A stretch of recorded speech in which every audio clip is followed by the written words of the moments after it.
Diet করা লাগে না। নিজেকে সুস্থ রাখার জন্য একটি সঠিক লাইফস্টাইলই যথেষ্ট। তো আমি একটি সঠিক লাইফস্টাইল মেনে কিভাবে নিজেকে সুস্থ রেখেছি এবং ওয়েট লস করেছি, আবার সেই ওয়েট ধরে রেখেছি। তো আমি সারাদিন কী, কী খাবারগুলো খাই সেটি আজকে আপনাদের সাথে শেয়ার করব। তো সকালে ঘুম থেকে উঠে আমি খালি পেটে এক্সারসাইজ বা হাঁটাহাঁটি করে এসে ১ গ্লাস চিয়া সিড খাই কুসুম গরম পানি দিয়ে। তারপরে আমি সকালের নাস্তাটা করি একটু লেট করে। যখন আমার ক্ষুধা লাগে তখন আমি সকালের নাস্তাটা করি। তো আজকের সকালের নাস্তায় আমি ২ পিস ভাপা ডিম নিয়েছি। তারপর আমি বাঁধাকপির পিজ্জা নিয়েছি, আর সাথে আছে চিয়া ইসবগুলের ভুসি, আর সাথে কয়েকটা বাদাম। তো এই পিজ্জার রেসিপিটা কিন্তু আমার পেজে দেওয়া আছে। তারপর আমি দুপুরে যেটা খাই সেটা হচ্ছে আমি একেক দিন একেক খাবার খাই। তো আজকে দুপুরের জন্য আমি নিয়েছি ১ বাটি সালাদ।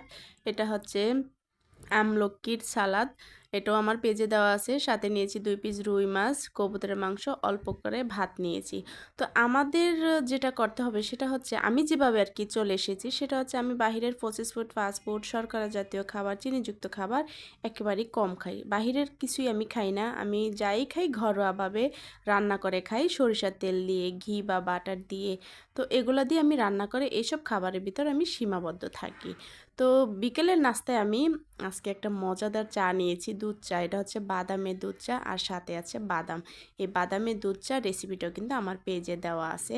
আর রাতে আমি একেবারেই পাহাড়িদের মতো খাবার খাবো। আজকে রাতে আমি নিয়েছি সবজি নিয়েছি এবং ওই কী বলে এটা, ধনিয়া পাতার ভর্তা নিয়েছি। তো এভাবে যদি খাবার খান আপনি কখনই অসুস্থতা তো, সুস্থতা হচ্ছে আল্লাহর দান, আমাদের চেষ্টা করতে সমস্যা কী। তো আমি কিন্তু এভাবে খাবার খেয়ে সুস্থ আছি, ওয়েট লস করেছি এবং সেই ওয়েট আবার ধরে রেখেছি। তো আপনারাও যদি সুস্থ থাকতে চান তাহলে এইসব খাবারের ভিতর সীমাবদ্ধ থাকুন, নিজেকে সুস্থ রাখুন। তো আল্লাহ হাফেজ। আর আমার ভিডিওগুলো যদি ভালো লাগে লাইক কমেন্ট শেয়ার দিয়ে পাশে থাকবেন।